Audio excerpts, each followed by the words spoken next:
எத்தனை காலத்துக்கு நீங்க இந்த கரூரையே காரணம் காட்டிட்டு இருக்க போறீங்க? இப்ப கரூருக்கு பிறகு பல இடங்களுக்கு இவர் பிரச்சாரத்துக்கு போயிட்டு வந்துட்டாரு. எங்குமே அந்த மாதிரி அசம்பாவிதம் நடக்கல. கரூர் கரூர் கரூர்னு சொல்லி நிபந்தனைகள் விதிப்பதும் இவருக்கு அனுமதி கொடுக்காமல் இருப்பதும் அது கிட்டத்தட்ட விஜயை முடக்குவதற்கான ஒரு செயலாகத்தான் எடுத்துக்க வேண்டியது.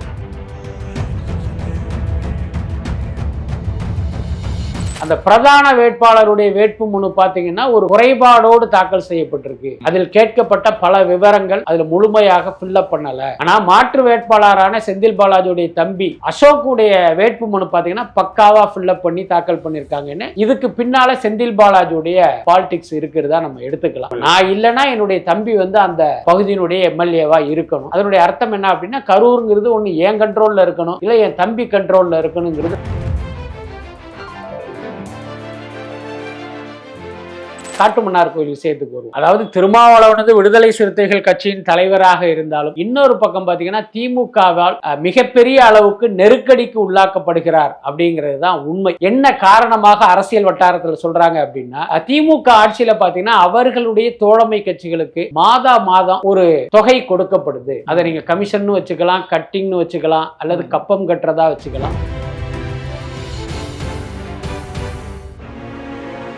தாவேகாவுக்கு மக்கள் மத்தியில ஒரு பெரிய செல்வாக்கு இருக்கு அப்படிங்கிறது கடந்த சில மாதங்களாகவே பல்வேறு சர்வே முடிவுகள்ல நம்ம பார்த்துக்கிட்டு இருக்கோம். சர்வே முடிவுகள் என்பது தனிநபர்கள் எடுக்கிற சர்வேக்கள் மட்டும் இல்ல, முன்னணி ஊடகங்கள், முன்னணி ஏசி நியூல்சன் மாதிரியான முன்னணி சர்வே நிறுவனங்கள் எடுக்கிற முடிவுகள்லையுமே அது தொடர்ந்து வெளிப்பட்டு இருந்த பாக்குறோம். ஆனா இப்ப திடீர்னு தேர்தல் நெருங்கும் போது பாத்தீங்கன்னா வேற மாதிரியான முடிவுகள் வர்றதை நம்ம கவனிக்கிறோம். அதுல தாவேகா பாத்தீங்கன்னா 3வது இடத்துல இருக்கு. அதிமுகவும் திமுக கூட்டணியும் சமமா இருக்கு. 2 பேருக்கு ஒரு 1.5% 2% தான் வித்தியாசங்கிற மாதிரி ஒரு நேரேட்டிவ் செட் பண்றாங்க. மற்றபடி விஜய்க்கான செல்வாக்குங்கிறது பெரிய அளவுல தான் இருக்கு.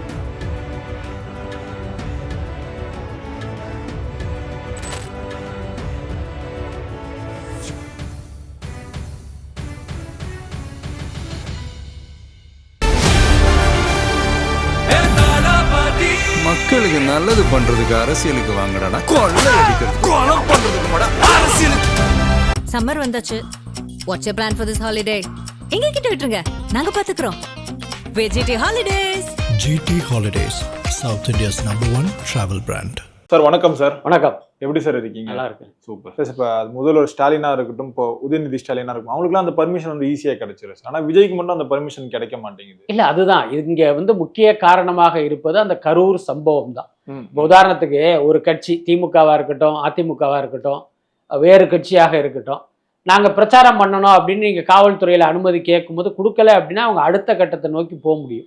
தேர்தல் ஆணையத்தில் போய் புகார் சொல்லலாம், நீதிமன்றத்துக்கு போகலாம், எங்கே வேணாலும் போகலாம். ஆனால் தாவேகாவுக்கு இருக்கிற ஒரு சிக்கல் என்னன்னா இப்படி அனுமதி மறுக்கப்பட்டு நீங்க எங்க போய் கதவை தட்டினாலும் கரூர் மேட்டர் தூக்கி போட்டுருவாங்க. அதுக்கு உங்ககிட்ட எந்த பதிலுமே கிடையாது. இல்லைங்க இப்படி அப்படி அப்படின்னு, இல்லைங்க ஏற்கனவே நாங்க பார்த்தோம்ல அப்படின்னு சொல்லிடுவாங்க. அப்ப அதுக்கு இவங்களிடம் இருந்து சரியான பதில் கிடையாது. அதுதான் இவர்களுக்கு ஒரு பெரிய சிக்கலாக இருக்கு. அதுல இன்னொன்று, நான் ஏற்கனவே பல பேட்டிகளில் சொன்ன மாதிரி மற்ற தலைவர்களுக்கு கூட்டம்ங்கிறது பணம் கொடுத்து, பிரியாணி கொடுத்து, குவார்ட்டர்களை கொடுத்து வரவழைக்கிற கூட்டம். விஜய்க்கு மட்டும்தான் தன்னெழுச்சியா திரண்டு வருகிற கூட்டம். அது எல்லாமே வாக்குகளாக மாறப்போகுதா இல்லையாங்கிறது தேர்தலுக்கு பிறகுதான் தெரியும். ஆனா விஜய் ஒரு சினிமா நடிகர், அதுவும் ஒரு உச்ச நட்சத்திரம்ங்கிறதுனால அவரை நேரில் பார்க்க மாட்டோமா அப்படின்னு ஏங்கிக்கிட்டு இருக்கிற கூட்டம் பெரிய கூட்டம். ஸோ அவர்கள் விஜய்க்கு நம்ம பக்கத்துல வர்றாரு அப்படிங்கும்போது அவங்க அப்படி திரண்டு வர்றாங்க. ஸோ அதுதான் முக்கியமான விஷயம். அப்படி வரும்போது எந்த அசம்பாவிதமும் நடந்துடக்கூடாது அப்படிங்கிறது காவல்துறையினுடைய நோக்கமா இருக்கு. அதுக்காகத்தான் இந்த நிபந்தனைகள், கட்டுப்பாடுகள் எல்லாமே. பட் அதே நேரம் எத்தனை காலத்துக்கு நீங்க இந்த கரூரையே காரணம் காட்டிட்டு இருக்க போறீங்க? இப்ப கரூருக்கு பிறகு பல இடங்களுக்கு இவரு பிரச்சாரத்துக்கு போயிட்டு வந்துட்டாரு. எங்குமே அந்த மாதிரி அசம்பாவிதம் நடக்கல. என்ன அப்படி இருக்கும்போது நீங்க கரூர் கரூர் கரூர்னு சொல்லி நிபந்தனைகள் விதிப்பதும் இவருக்கு அனுமதி கொடுக்காமல் இருப்பதும் அது கிட்டத்தட்ட விஜயை முடக்குவதற்கான ஒரு செயலாகத்தான் எடுத்துக்க வேண்டியது. விஜயோட இந்த தேர்தல் பரப்புரை தொடங்கி ரொம்பவே பிஸியா நடந்துட்டு இருக்கு சார். இன்னைக்கு இந்த வில்லிவாக்கத்துல இருந்து இந்த தேர்தல் பரப்புரை ரத்து பண்ணிருக்காங்க. என்ன காரணமா பாக்குறீங்க சார்? அதாவது வில்லிவாக்கம் மட்டும் இல்ல, விருகம்பாக்கம் உட்பட ஒரு 3 தொகுதிகளுக்கு அவர் பிரச்சாரம் பண்றதுக்காக பர்மிஷன் கேட்டிருக்காரு. அவங்க என்ன பண்ணிட்டாங்கன்னா ஒரு 2 தொகுதிக்கு மட்டும் கொடுத்துட்டு மற்ற தொகுதிக்கு கொடுக்கல. ஏன்னா இந்த உதாரணத்துக்கு டி நகர் தொகுதியெல்லாம் அவங்க கொடுக்கல. ஏன்னா நீங்க போனீங்கன்னா அங்க பெரிய போக்குவரத்து நெரிசல் ஏற்படுங்கிற காரணத்தை காட்டி அவங்க வந்து அனுமதி மறுத்து இருக்காங்க. ஆனா பெரிய ஆச்சரியம் என்ன அப்படின்னா, இப்ப நீங்க வந்து ஒரு 3 தொகுதிக்கு போறதுக்கு பிளான் பண்றீங்க, ஒரு தொகுதிக்கோ 2 தொகுதிக்கோ உங்களுக்கு வந்து அனுமதி மறுக்கப்படுது அப்படின்னா, அனுமதி கிடைத்த தொகுதிகளில் வந்து நீங்க உங்களுடைய பிரச்சாரத்தை ஆரம்பிக்கலாமே. ஆனால் விஜய் இல்லை என்ன பண்ணியிருக்காங்க, அதாவது தாவேகா தரப்புல மொத்தமாகவே இன்னைய ப்ரோக்ராமை வந்து கேன்சல் பண்ணிட்டாங்க. பாருங்க, தேர்தலுக்கு இன்னும் வந்து மிக மிக குறுகிய நாட்கள் தான் இருக்கு. அதுவும் பார்த்தீங்கன்னா அந்த பிரச்சாரம் செய்வதற்கான கால அவகாசம்ங்கிறது ரொம்ப ரொம்ப குறைவு. ஸோ இந்த நாட்களில் இவரால் நிச்சயமாக 234 தொகுதியும் கவர் பண்ணவே முடியாது, வாய்ப்பே கிடையாது. 24 மணி நேரம் பிரச்சாரம் செய்தாலும் இவரால் இந்த இடைப்பட்ட நாட்களில் 234 தொகுதியை கிராஸ் பண்ண கவர் பண்ண முடியாது. அப்படி இருக்கும்போது கிடைக்கிற வாய்ப்பையும் அந்த நழுவ விடுறது இருக்குல்ல. உதாரணத்துக்கு ஒரு கிரிக்கெட்ல விளையாடும் போது நான் அடிச்சா 6 தான் அடிப்பேன் அப்படின்னு ஒரு பேட்ஸ்மேன் வர்ற பால் எல்லாத்தையுமே கட்டையை போட்டுக்கிட்டு இருந்தாருன்னா அது எவ்வளவு ஒரு அபத்தமான செயலோ, கிட்டத்தட்ட அப்படி ஒரு வேலையை தான் வந்து தாவேகா பண்றாதா நான் பாக்குறேன். நீங்க என்ன பண்ணிருக்கணும், ஓகே 2 இடத்துல தரமாட்டீங்களா, இருக்கட்டும், கிடைச்ச இடத்துல போய் பண்ணுவோம் அப்படின்னு நீங்க போயிருக்கணும். அதுக்கடுத்து அவங்க என்ன சொல்றாங்க அப்படின்னா, நீங்க இந்த டைம்ல கேட்குறீங்க, அது வந்து பொதுமக்களுக்கு இடையூறாயிருக்கும் அப்படிங்கிறாங்க. அதுக்கப்புறம் இன்னொரு விஷயத்தை நம்ம முக்கியமாக குறிப்பிடணும். பொதுவாகவே ஸ்டாலின் உட்பட பல அரசியல் கட்சி தலைவர்கள் இது போன்ற வெயில் நேரத்தில் பிரச்சாரத்தை எப்படி பிளான் பண்ணுவாங்க அப்படின்னா, காலையில் 7 மணிக்கே ஸ்டார்ட் பண்ணிடுவாங்க. ஸ்டார்ட் பண்ணி பார்த்தீங்கன்னா ஒரு 11:30 அந்த 12 மணி வெயில் ஏறும் போது பிரச்சாரத்தை ஸ்டாப் பண்ணிட்டு ஒரு சின்ன ரெஸ்ட்டு, அதுக்கப்புறம் பார்த்தீங்கன்னா ஒரு 3:30 மணி 4 மணிக்கு ஸ்டார்ட் பண்ணி நைட்டு 9-9:30 வரைக்கும் போகும். இதுதான் பொதுமக்களுக்கும் தொந்தரவு இல்லாமல் பொதுமக்களையும் வதைக்காத பிரச்சார திட்டமாக, பிரச்சார வியூகமாக இருக்கணும். ஆனால் விஜயை பொறுத்த வரைக்கும் இது என்ன காரணம்னே தெரியல. இவர் பர்மிஷன் வாங்குற டைம் எல்லாமே பார்த்தா 11 to 1, 12 to 2, அதான் உச்சி வெயில் மண்டைய புழக்கிற நேரம் இருக்குல்ல, அந்த நேரத்துல தான் இவங்க அனுமதியே கேட்குறாங்க. இப்ப இவர் 12 மணிக்கு வருவாருங்கிறதுனால 10 மணிலேருந்தே அங்க கூட்டம் கூடும். 2 மணிக்கு வருவாருங்கிறதுனால 10 மணிலேருந்தே மக்கள் அந்த இடத்துல நிற்பாங்க. அப்போ ஒரு 4 மணி நேரம் 5 மணி நேரம் இந்த உச்சி வெயில்ல மக்கள் நின்னா என்ன ஆகும்? பல பேர் மயக்கம் போட்டு விழுவாங்க, வேறு சில விபரீதங்கள் நடப்பதற்கும் அது ஒரு காரணமா அமைஞ்சிடும். ஏற்கனவே நம்ம கணக்குல 41 உயிர்களை வந்து கிரெடிட் பண்ணி வச்சிருக்காங்க. அப்போ நீங்க என்ன பண்ணணும்? ஸோ மறுபடியும் அசம்பாவிதம் நடக்காமல் இருப்பது மாதிரி உங்களுடைய பிரச்சார திட்டத்தை வந்து வகுக்கணும். அதுல வந்து தாவேகாவுக்கு 0 தான், அதுல எந்த மாற்றமே இல்லை. இப்ப பாருங்க, சமீபத்துல கூட விஜய் போன இடத்துல நம்ம பாண்டிச்சேரிக்கு சில பெண்கள்லாம் மயக்கம் போட்டு விழுந்து ஆம்புலன்ஸ்ல ஏறினதெல்லாம் பார்த்தோம். அப்ப நீங்க போற இடமெல்லாம் இப்படி ஒரு அசம்பாவிதம் நடந்துகிட்டே இருந்துச்சுன்னா அது உங்களுடைய அரசியல் எதிர்காலத்துக்கு நல்லது இல்லையே. அதனால விஜய் வந்து இந்த பிரச்சார விஷயத்தில் இன்னும் கொஞ்சம் பக்குவமாக நடக்கணும்.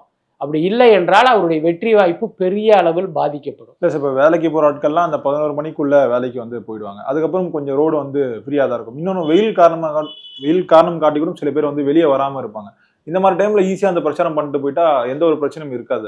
நம்ம அப்படியும் யோசிக்கலாம். அதாவது நீங்க பிரச்சாரம் செய்வதே மக்களுக்காக தான். நீங்க என்ன சொல்றீங்க, வெயில்னால மக்கள் யாருமே இருக்க மாட்டாங்க, அந்த நேரத்தில் போய் பிரச்சாரம் பண்ணுங்க அப்படின்னா கட்டடத்தை செவரையும் பார்த்தா பிரச்சாரம் பண்ண முடியும்? நீங்கள் பிரச்சாரம் மக்களை பார்த்து தானே வாக்கு கேட்கணும். இப்போ மக்கள் இருக்கிற நேரத்துல இருக்கிற இடத்துல தானே வாக்கு கேட்டாகணும். அதுதானே கரெக்ட். நான் யாருக்கும் தொந்தரவு தராம நான் வந்து வாக்கு கேட்கிறேன் அப்படின்ட்டு நீங்க முதுமலை காட்டுல போய் வாக்கு சேகரிக்க முடியுமா? அது சரியான விஷயம் இல்லை. மக்களை சந்தித்து தான் நீங்க உங்களுடைய நியாயங்களை, உங்கள் தரப்பை எடுத்து சொல்லி அவர்களிடம் வாக்கு கேட்கணும். எல்லாத்துக்கும் மேல உங்களை பார்ப்பதற்கு இந்த மக்கள் வந்து துடிச்சுக்கிட்டு இருக்காங்க. அப்ப எப்பேற்பட்ட சிரமத்தையும் தாங்கி கொண்டு உங்களுக்காக காத்திருப்பதற்கு அவங்க தயாரா இருக்காங்க. இன்னைக்கு பாத்தீங்கன்னா நீங்க வந்து ஒரு பொதுக்கூட்டமா மாநாடா நடத்துற சூழல் இல்லை, அதுக்கான நேரமும் இது இல்லை. வீதிக்கு வந்துதான் நீங்க மக்களை பார்க்கணும். அப்படி இருக்கும்போது அந்த மக்களை தொந்தரவு செய்யாத ஒரு நேரத்துல நீங்க வந்தீங்க அப்படின்னா அது உங்களுக்கும் பலனை கொடுக்கும். மக்களும் பாத்தீங்கன்னா கஷ்டப்படாம உங்களை பார்த்துட்டு போயிடுவாங்க. அதுக்கு தான் அந்த விஷயத்தை சுட்டி காட்டுறேன். புரியுது. இப்போ நீங்க இந்த கரூர் பத்தி பேசினால கேட்குறேன் சார். இப்போ கரூர் காரணம் காட்டி தான் வந்து செந்தில் பாலாஜி வந்து இந்த கோயம்புத்தூர்ல வந்து போட்டிடுறான்னு சொல்லியிருந்தேன். இப்போ கரூர்ல வந்து அவருடைய தம்பி வந்து போட்டிடுறாரு சார். கொஞ்ச நாட்கள் முன்னாடி வரைக்கும் சொன்னது என்னன்னா, செந்தில் பாலாஜி வந்து இந்த பயம் வந்து அதிகமாயிடுச்சு, அதனாலதான் பயந்து வந்து கோவையில போய் போட்டிடுறாரு. இப்போ அவர் தம்பியை வந்து களத்துல இறக்கிருக்காங்க சார். அதான் அவர் தம்பி அசோக் வந்து திமுகவுடைய மாற்று வேட்பாளரா மனு தாக்கல் பண்ணியிருக்காரு. கட்சியை அறிவித்த வேட்பாளருங்கிறது வேற ஒருத்தர் தான். அதனால எப்பயுமே பார்த்தீங்கன்னா கட்சியினுடைய அதிகாரப்பூர்வ வேட்பாளருடைய வேட்புமனு வந்து கண்டிப்பாக ஏற்றுக்கொள்ளப்படும். அதில் எந்த மாற்றமும் இல்லை. அதே நேரம் என்ன இருக்குன்னா, ஏதாவது ஒரு அசம்பாவிதம் நடந்தால் அந்த தொகுதியில் வந்து நம்மளுடைய வேட்பாளர் இல்லாமலே தேர்தல் நடக்கிற சூழல் வந்துருங்கிறதுனால ஒரு மாற்று ஏற்பாடாக இப்படி ஒரு மாற்று வேட்பாளருடைய வேட்புமனுவை தாக்கல் பண்ணுவாங்க. அப்போ செந்தில் பாலாஜியுடைய தம்பி அசோக் வந்து அங்கே மாற்று வேட்பாளராக மனு தாக்கல் பண்ணினதாலேயே இவர் தான் முக்கியமான வேட்பாளர், பிரதான வேட்பாளர் நம்ம எடுத்துக்க வேண்டியது இல்லை. பட் அதே நேரம் செய்திகள் எப்படி இருக்கு அப்படின்னா, அந்த பிரதான வேட்பாளருடைய வேட்புமனு பார்த்தீங்கன்னா ஒரு குறைபாடோடு தாக்கல் செய்யப்பட்டிருக்கு. அதில் கேட்கப்பட்ட பல விவரங்கள் அதுல முழுமையாக ஃபில்லப் பண்ணல, நாம் கியூஸ்க்கு ஃபில்லப் பண்ணியிருக்காங்க. ஆனா மாற்று வேட்பாளரான செந்தில் பாலாஜியுடைய தம்பி அசோக்குடைய வேட்புமனு பார்த்தீங்கன்னா பக்காவா ஃபில்லப் பண்ணி தாக்கல் பண்ணியிருக்காங்கன்னு ஒரு செய்தி இருக்கு. இது எந்த அளவுக்கு உண்மைங்கிறது நமக்கு தெரியாது. அப்ப அது ஒருவேளை உண்மையாக இருக்கும் பட்சம் இதுக்கு பின்னால செந்தில் பாலாஜியுடைய பாலிடிக்ஸ் இருக்கிறதா நம்ம எடுத்துக்கலாம். நான் இல்லைன்னா என்னுடைய தம்பி வந்து அந்த பகுதியினுடைய எம்எல்ஏவா இருக்கணும். அதனுடைய அர்த்தம் என்ன அப்படின்னா, கரூருங்கிறது ஒன்று என் கண்ட்ரோல்ல இருக்கணும், இல்லை என் தம்பி கண்ட்ரோல்ல இருக்கணுங்கிறது நோக்கமாக இருக்கலாம். பட் என்ன இருந்தாலும் இந்த கட்டத்தில் அது குறித்து நம்ம பேசுவதுங்கிறது ஒரு சரியான விஷயமா இருக்காது. அப்படி ஒரு விஷயம் நடக்கும்போது தான் நம்ம அது குறித்து ரொம்ப டீட்டெயிலாக பேசுறது பொருத்தமாக இருக்கும்னு நினைக்கிறேன். புரியுது சார். இப்போ அதே மாதிரி வந்து அந்த காட்டுமன்னார் கோயிலில் வந்து திருமாவளவன் வந்து போட்டியிடுறதா இருந்தது. பின்னால் வந்து அவர் வந்து பின்வாங்கிட்டார், வேற ஒரு வேட்பாளர் வந்து களமிறக்குறாங்க. அதே மாதிரி இந்த புதுச்சேரியில் வந்து விசிக தரப்புல வந்து வேட்பாளர் இருக்கலாம், நீங்க வந்து ஓட்டு போடாதீங்க வந்து சொல்றாரு. ஒரு அழுத்தம் வந்து திமுக சார்பாக வந்து திருமாவளவன் கொடுக்கப்பட்டிருக்கா சார் இதுல? அதாவது திருமாவளவன் வந்து விடுதலை சிறுத்தைகள் கட்சியின் தலைவராக இருந்தாலும் இன்னொரு பக்கம் பார்த்தீங்கன்னா திமுகவால் மிகப்பெரிய அளவுக்கு நெருக்கடிக்கு உள்ளாக்கப்படுகிறார் அப்படிங்கிறது தான் உண்மை. ஏன்னா இப்போ நடக்கிற சம்பவங்களை எல்லாம் தொகுத்து பார்க்கும்போது நம்ம அப்படிதான் முடிவுக்கு வர வேண்டியதாக இருக்கு. ஏன்னா தோழமை கட்சி என்ற பெயரில் மற்ற தோழமை கட்சிகளை விட திமுகவுக்கு பெரிய அளவில் முட்டு கொடுக்குறது யார் அப்படின்னா திருமாவளவன் தான். இன்னும் சொல்ல போனால் திமுக ஆட்சியில் அந்த ஒடுக்கப்பட்ட சமூகத்தை சேர்ந்தவர்களுக்கு அநீதி நடக்கும் சம்பவங்களிலும் கூட திருமாவளவனுடைய குரலுங்கிறது ஓங்கி ஒலிக்கலை. வேங்கை வயல் உட்பட பல்வேறு சம்பவங்களை நம்ம தொடர்ந்து பார்த்துக்கிட்டு இருக்கோம். அதுக்கு என்ன காரணமாக அரசியல் வட்டாரத்தில் சொல்றாங்க அப்படின்னா, திமுக ஆட்சியில் பார்த்தீங்கன்னா அவர்களுடைய தோழமை கட்சிகளுக்கு மாதம் ஒரு தொகை கொடுக்கப்படுது. அதை நீங்க கமிஷன்னு வச்சுக்கலாம், கட்டிங்னு வச்சுக்கலாம், அல்லது கப்பம் கட்டுறதா வச்சுக்கலாம், அன்பளிப்புன்னு வச்சுக்கலாம், லஞ்சம்னு வச்சுக்கலாம். ஏதோ ஒரு வகையில இந்த தோழமை கட்சிகளின் வாயை அடைப்பதற்காக ஆளுங்கட்சி தரப்பிலிருந்து பணம் கொடுக்குறாங்க. அந்த பணத்தை வாங்கி இவங்க நல்லா சுகம் கண்டுட்டாங்க. அதனால திமுகவுடைய குறைகளை, திமுக ஆட்சியில் ஒடுக்கப்பட்ட மக்களுக்கு நடக்கும் அநீதிகள் குறித்தெல்லாம் இவங்க பெருசா பேசலை அப்படின்னு பத்திரிகைகளிலும் பல்வேறு தொலைக்காட்சி யூடியூப்ல எல்லாம் அப்படி ஒரு கருத்து பரவிக்கிட்டு இருக்கு. இப்ப திருமாவளவன் மீது உள்ள மரியாதை காரணமா அவருடைய அரசியல் பயணத்தை எல்லாம் பார்த்த நம்மை போன்றவர்களுக்கு இந்த செய்தியை நம்புவதற்கு கஷ்டமாக இருந்தாலும், இன்னொரு பக்கம் பார்த்தீங்க அப்படின்னா இந்த திமுக விஷயத்தில் திருமாவளவன் நடந்து கொள்கிற விதத்தை எல்லாம் பார்க்கும்போது இது உண்மைதானோன்னு நம்ப தோணுது. என்ன காரணம்னா இப்போ காட்டுமன்னார் கோயில் விஷயத்துக்கு வருவோம். காட்டுமன்னார் கோயிலில் பொறுத்த வரைக்கும் பார்த்தீங்கன்னா இவர் வந்து வேட்பாளராக தன்னை அறிவிச்சுக்கிறாரு. இத்தனைக்கு இவர் சிதம்பரம் தொகுதியினுடைய எம்பியா இருக்காரு. அப்படி இருக்கும்போது உங்கள் கட்சியிலேயே பல பேருக்கு வந்து நீங்க சீட்டு கொடுக்கல. சிட்டிங் எம்எல்ஏவே 3 பேருக்கே நீங்க வந்து சீட்டு கொடுக்கல. SS பாலாஜி, ஆளூர் சானாவாசு, அதுக்கப்புறம் இன்னொருத்தர் 3 பேருக்கு நீங்க கொடுக்கவே இல்லை. அப்ப காட்டுமன்னார் கோயில இந்த 3 பேரில் யாராவது ஒருத்தருக்கு நீங்க கொடுத்துருக்கலாம். அவங்க அந்த தொகுதியை பொறுத்த வரைக்கும் இவர் வெளியூர், அவர் உள்ளூருங்கிற பேச்செல்லாம் கிடையாது. காட்டுமன்னார் கோயிலில் பார்த்தீங்கன்னா விசிகாக்கு ஒரு பெரிய ஓட் பேங்க் இருக்கு. நீங்கள் யாரை நிறுத்தினாலும் அவர் வெற்றி பெறுவதற்கான சூழலும் இருக்கு. அப்ப இவங்க 3 பேர்ல யாராவது ஒருத்தருக்கு கொடுத்துருக்கலாம். இன்னும் சொல்ல போனா ஆளூர் சானவாஸ் திருமாவளவன் மீது கோபப்பட்டு அவருடைய லைன்லயே வராம ஒதுங்கி இருக்காருங்கிற மாதிரி செய்திகள்லாம் வருது. இப்ப அவரை சமாதானப்படுத்துவதற்கு கூட அந்த தொகுதியை கொடுத்துருக்கலாம். ஆனா இவரு தன்னை வேட்பாளராக அறிவிச்சுட்டு அதுக்கு ஒரு காரணம் சொன்னார். அதுதான் திமுக மேலிடத்தை கோபப்பட வைத்திருக்கு. என்னன்னா இப்ப அடுத்து திமுகவுக்கு மெஜாரிட்டி கிடைக்காது, ஒரு தொங்கு சட்டசபை தான் வரும். அப்ப நம்மை போன்றவர்களுடைய ஆதரவு வந்து ரொம்ப முக்கியமா இருக்கும். வேற ஒருத்தருக்கு கொடுத்தா அதை வந்து பாஜக வந்து கட்சியை உடைச்சி அந்த எம்எல்ஏவை தன் பக்கம் இழுத்துருவாங்க. ஸோ அதை காப்பாத்துறதுக்கு தான் நான் நிற்கிறேங்கிற மாதிரி ஒரு கருத்தை சொல்லிட்டாரு.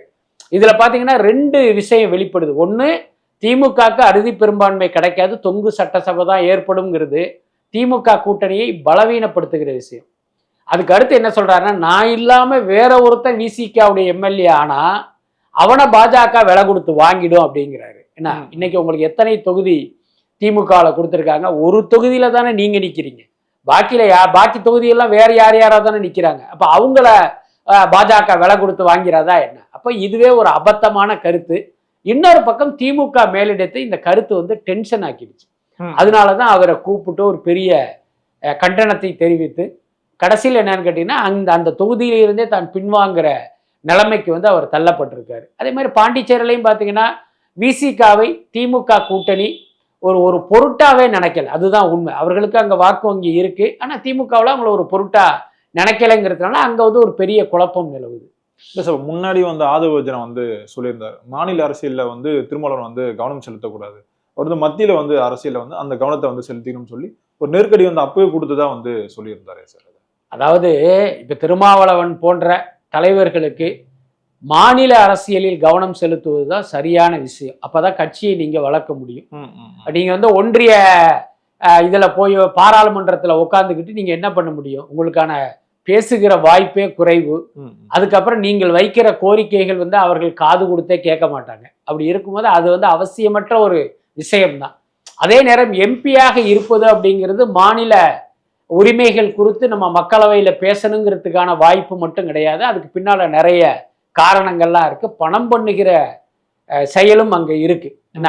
ஸோ அதன் காரணமாக கூட அவங்க அந்த எம்பி பதவி அப்படின்னு போயிருக்கலாம். நிறைய பேர் நம்ம என்ன நினைக்கிறோம், இவர் எம்பி தானே, இவருக்கு என்ன நம்ம நினைப்போம். ஆனால் ஒரு எம்பியாக இருப்பவருக்கு வந்து எவ்வளவு பணம் கொட்டும், எம்பியாக இருக்கிற காலகட்டத்தில் அவர் எப்பேற்பட்ட செல்வந்தராக மாற முடியும் அப்படின்னு பல எம்பிக்களுடைய சொத்துக்களை பார்த்தாலே தெரியும். ஒருவேளை அந்த கணக்கில் இவர் போயிருக்கலாம். ஒருவேளை அது நிறைவேறி மீண்டும் மாநில அரசியலுக்கு வரணும்னு நினைக்கிறாரா, அல்லது தான் நினைத்தது நடக்காமல் மாநில அரசியலுக்கு வரணும்னு நினைக்கிறாராங்கிறது தெரியல. அதே நேரம் நீங்கள் சொல்கிற மாதிரி ஆதவர்ஜனா சொன்னதை கேட்டு வந்து இவர் எம்பி தொகுதிக்கு தேர்தலுக்கு நின்னது, எம்பி ஆனது அப்படிங்கிறது உண்மையாக இருக்கும் பட்சம் அது வந்து ஒரு சரியான விஷயம் இல்லையே.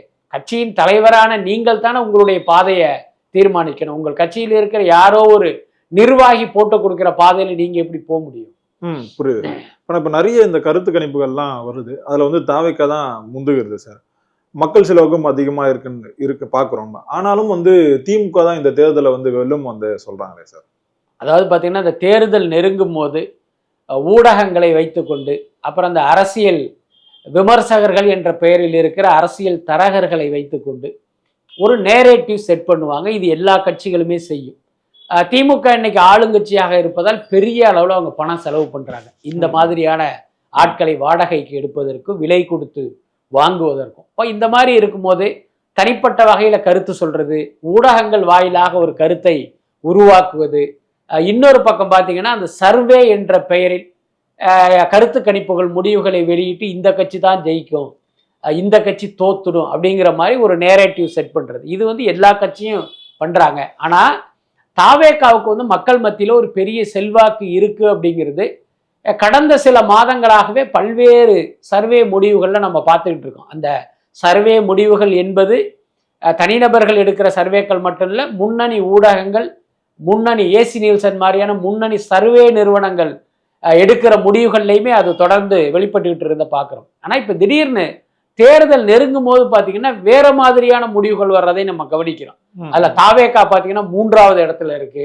அதிமுகவும் திமுக கூட்டணியும் சமமாக இருக்கு. 2 பேருக்கு ஒரு 1.5% 2% தான் வித்தியாசங்கிற மாதிரி ஒரு நேரேட்டிவ் செட் பண்ணுறாங்க. பட் எனக்கு தெரிஞ்சு திமுக மீது பார்த்தீங்கன்னா மக்கள்கிட்ட ஒரு பெரிய அதிருப்தி அலை உருவாகலை, அதில் மாற்றமே இல்லை. எப்பயுமே பார்த்தீங்கன்னா தேர்தல் நேரத்தில் ஒரு ஆதரவு அலை அல்லது எதிர்ப்பு அலைன்னு ஒன்று உருவாகும்.